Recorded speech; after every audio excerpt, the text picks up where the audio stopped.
Hey guys, today I want to talk about the next English set coming out, Perfect Order, and also Munikis Zero.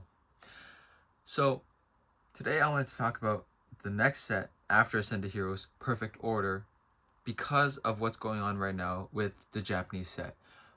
So the Japanese set of Perfect Order is known as Nihil Zero or Munikis Zero. And there's been a lot of concerning things regarding this set specifically that I want to lay over to the English set and my thoughts on the English set. The overall sentiment right now is that nobody wants this set. Right now, if you're aware of these Japanese products, these booster boxes, they just go lower and lower every day.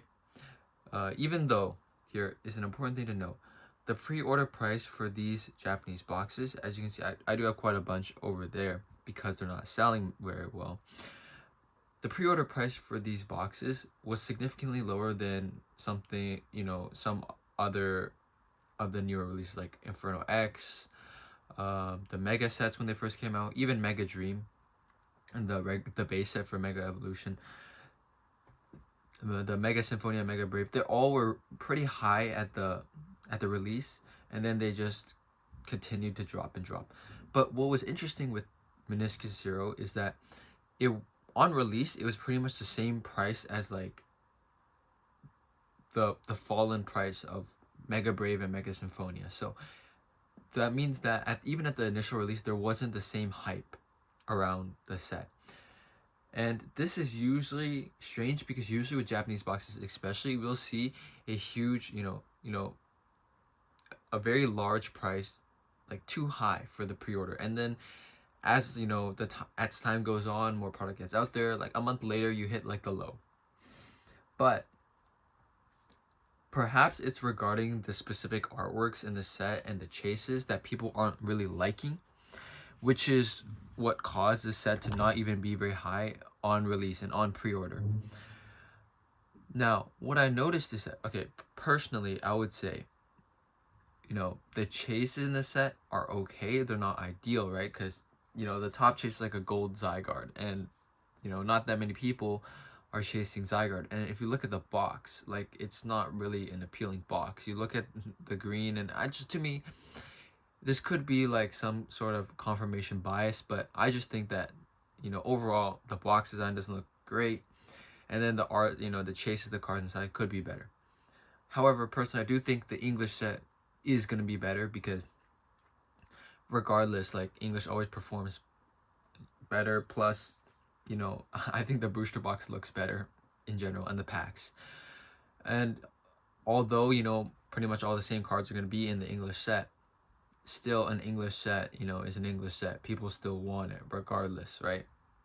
However, what's really important to see with this Japanese set is that because, like, it already started low. However, I thought, right, since it already started low, you would pretty much just see a flat price, right? And it'll just, be like that, which is actually good because I don't want to pay a high price out the gate and then have the box continuously fall.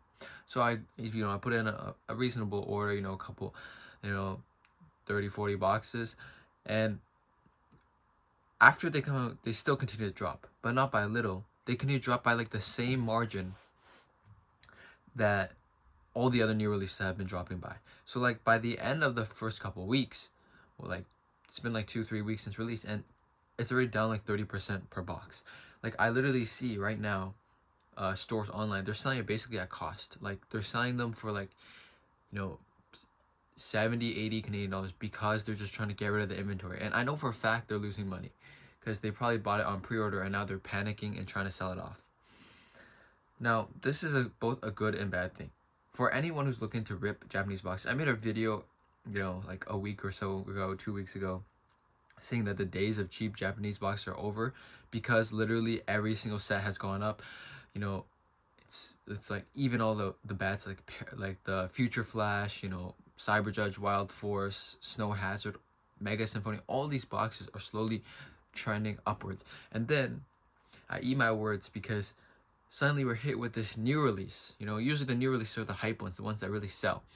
And it's just in the ground, like it just continues to fall, and it's one of the lowest price boxes we've seen in a long time. Still, it's, you know, it's rather expensive for a set that has no great cards inside, but considering it's a new set and still there are chases worth something inside, I would say it's a great set to rip. However, I did notice there is significantly less demand with this set, and that might be why, well, that's probably why all the prices are dropping so fast, but basically, like, the demand is insanely low. It could just be for me, you know, like it's just because, you know, I'm an unlucky guy in that no one wants to buy it from me. But comparatively to all the other sets, like, there's pretty much next to not, like, if there is only a little interest for other sets, there's like no interest at all. Like, no matter how bad any other set has been, this has been by far the worst. Like, I've not seen a single release since I started selling Japanese cards that were this bad. Granted, though, I started selling Japanese cards with the release of Battle Partners, so pretty much everything has been hyped from there. But I'm saying this because this might be a reflection into what's going on really in the Pokemon card market. This is because, like, all right, for this whole entire last year and a half, 2 years, 3 years, we've had this bull market run where everything was up, everything was doing well, no matter what was in the set, no matter what, as long as it was Pokemon and it was real, people wanted it. Like, at least out the gate, right? For Battle Partners, they were selling for like $150 a box. $150 a box. If you look at that in hindsight, that's absurd, because now they sell for like half the price. You know, at the lows they were selling like, you know, $70, $80 a box. But back then on release they were selling for so much. But now this is like the first release we're seeing where these Japanese boxes are not going crazy on release. And this is, but this is not a sign for sure that, you know, the market is in shambles, because, you know, you look at sets like Mega Dream and also the English counterpart Ascend Heroes, it's doing extremely well, and probably better than most sets we've seen perform before it, right? And that's because it's a really strong set. It's very anticipated. It's a special set. People love it. Now, I think this is more healthy because that means that true hype stuff, you know, like things that are worth being excited about, are still trading high. They're still being spent. You're not worrying, oh, is my product that's objectively good gonna crash tomorrow? Because it's if it's objectively good, then people are still buying it, and there's still hype, and there's still a demand, and the price is still going up for them. But for, you know, trash sets or less desirable sets, then we're seeing significantly less demand and significantly less sales and a lot lower price.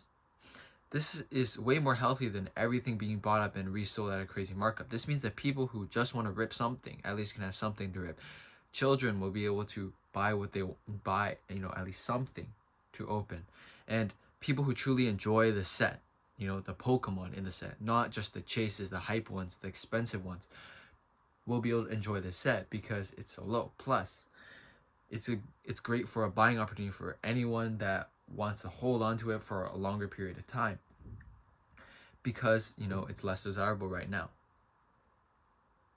However, one important thing I think is to keep note of is that still the English set is doing quite well. Like, it's not doing crazy like Ascended Heroes. Like, Ascended Heroes, a Pokemon Center Elite Trainer box is like $350 right now, and that's like more than a booster box of a Perfect Order, which is the English Munikis Zero. I've seen them as low as like what, $250 Canadian for these booster boxes, which is pretty much the price, like just a little higher than Journey Together. And that I would say is crazy because that's pre-order. Journey Together pre-order was pretty high, like it was like over $300 a box. But, you know, as more Journey Together got printed and people realized, oh, the set isn't really crazy, then, you know, started toning down, and like Journey Together is like the cheapest English set right now. However, it still is above MSRP, and you still can, it's really difficult to find it at MSRP. And that's going to be the same for, you know, Perfect Order and Munikis Zero. It's still above MSRP, but, you know, it's not absurdly high like we've seen before. So I think this is good and bad in both ways. It's not great for a seller if you're, you know, poorly capitalized and you have too much of these products, you can't get rid of them. But if you're a buyer, you know, and like just overall observing the market, it seems like a lot more healthy things are going on because things aren't as unreasonably priced anymore, and we might see more and more corrections, especially as we pass through the rest of the hype this year with the 30th anniversary set, which undoubtedly is going to be crazy. But after that, we might start to see some slow returns to normal. So, like I said, I wanted to just touch on one more thing. Back what I said, you know, a couple minutes ago with these Munikis Zero boxes. So they're trading pretty low right now. You could probably find them for $70, $80 Canadian. That's like what, 50, 60 USD, which is really close to the MSRP of the box. Like, it's not the MSRP, but it's closer than any other set has been. And I think it could still go lower. It could go like, you know, maybe $10 lower, but it's looking like it's pretty much at the bottom now. And, you know, if you're waiting like 5 years, regardless, it's gonna go up. And it's especially the sleepers that you will be able to make the most on, because sets like Sun and Moon Base, Steam Siege, the real losers of the era, they usually catch up pretty much to the same box price in the long run. Like, the other sets have a huge lead, but then, you know, as they plateau, right, you catch up close there. Like, it's still in the thousands. It's not the same, but it's, you know, they catch up eventually, you know, within 5-10 years. So if you really want to hold it for a long term, it's not even a terrible idea to buy it, because of how low it is at the moment. You know, it could still go lower, but it's just a great time. It's just a great price at the moment, given the past information we've had in the recent months regarding these boxes. That's just one thing I want to make note about these boxes. But yeah, seems overall demand is lower for the set, which is justified based on the cards in the set, the artworks, everything. But I think it's a good sign for the market. It's healthier. But yeah, let me know what you guys think about this set. If you're excited for a perfect order release coming out soon. And yeah, that's gonna be it for this video. Let me know what you guys think, and subscribe to join the journey.